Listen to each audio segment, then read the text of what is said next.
السلام علیکم دوستو، میرے تمام ہر دل عزیز دوستوں کو انوکھی کہانیاں 76 کی طرف سے میں دل سے خوش آمدید کہتا ہوں۔ دوستو، آج میں آپ کو بدرو کی آخری قصہ سنانے جا رہا ہوں۔ میں ویٹنگ لاؤنج میں بیٹھا سوچ رہا تھا کہ اچانک ایک معزز شخصیت آئی۔ اس نے اپنا نام عبداللہ بتایا اور کہا کہ آپ اپنی وائف کی وجہ سے پریشان ہو۔ ابھی بات کرتے کرتے تھوڑی دیر ہی گزری ہوگی کہ ایک دم ہوٹل میں افراتفری مچ گئی۔ لوگ کسی انجانے خوف کے مارے ادھر سے ادھر بھاگ رہے تھے۔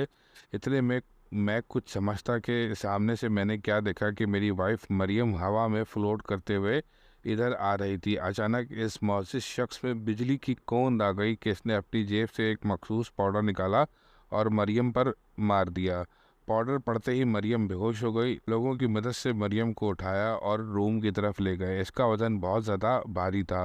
اٹھانے والے کم از کم 5 بندے تھے۔ جیسے تیسے ہم روم میں پہنچ گئے۔ عبداللہ صاحب بھی میرے ساتھ تھے۔ میرے بولنے پر ان لوگوں نے مریم کو بیڈ سے باندھ دیا۔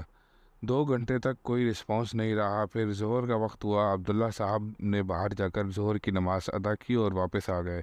عبداللہ صاحب نے کہا کہ اگر میں اپنی وائف کی زندگی چاہتا ہوں تو میں جو کچھ کہوں گا تمہیں وہ کرنا پڑے گا۔ رات 12:02 پر ایک بڑا اور خطرناک عمل کروں گا۔ اس سے تم اور تمہاری وائف اللہ تعالیٰ کے حکم سے اس مصیبت سے آزاد ہو جاؤ گے، کیونکہ یہ عمل نو چندی جمعرات کو ہوتا ہے اور آج رات وہ وقت ہے۔ جیسے ہی رات 12 بجے تو عبداللہ صاحب نے مجھے ایک جگہ بٹھا کر چونے سے اس کے اوپر کچھ دم کیا اور میرے گرد ایک گول دائرہ بنا دیا اور کہا کہ اس دائرے سے باہر گئے تو یہ بلا تم کو اور تمہاری وائف کو مار دے گی۔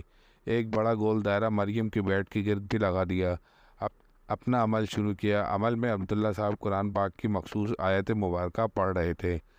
نصف گھنٹے کے بعد جب عمل پورا ہوا تو عبداللہ صاحب نے اللہ تعالیٰ کے ایک بہت ہی خاص اسم مبارکہ یا قہارو کا ورد شروع کیا۔ اس کی تسبیحات شروع کی۔ تقریباً 5 تسبیحات ختم کرنے کے بعد اس نے اپنے سامنے رکھے ہوئے پانی کے باؤل پر دم کیا اور ایک تعویذ بنایا اور پڑا ہوا پانی مریم پر چھڑک دیا۔ پانی پڑتے ہی مریم کے اندر سے دھواں نکلنا شروع ہو گیا اور اس نے مردانہ آواز میں بولنا شروع کر دیا کہ مجھے معاف کر دو، مجھے معاف کر دو، میں آئندہ کبھی نہیں کروں گا، میں یہاں سے دور چلا جاؤں گا۔ لیکن یہ گندی مخلوق تھی، اس نے بعد میں باز نہیں آنا تھا۔ دیکھتے دیکھتے یہ جن یا بدرو ہمیشہ ہمیشہ کے لیے ختم ہو گئی۔ مریم کا تعویذ عبداللہ صاحب نے مجھے دیا اور دم کیا ہوا پانی بھی دیا اور کہا کہ صبح اس کو تم کھول دینا، اب اللہ کے حکم سے اس کو کچھ نہیں ہوگا۔ یہ بول کر عبداللہ صاحب سلام کر کے چلا گیا۔ میں نے ان کا شکریہ ادا نہیں کیا۔ اچانک مجھے یاد آیا کہ ان کا شکریہ ادا کروں۔ میں فوراً ہی بھاگا تو روم کا دروازہ کھول کر ادھر ادھر راداری میں دیکھا تو وہاں نہ بندہ نہ بندے کی ذات تھی۔ ہر طرف سناٹا پڑا ہوا تھا۔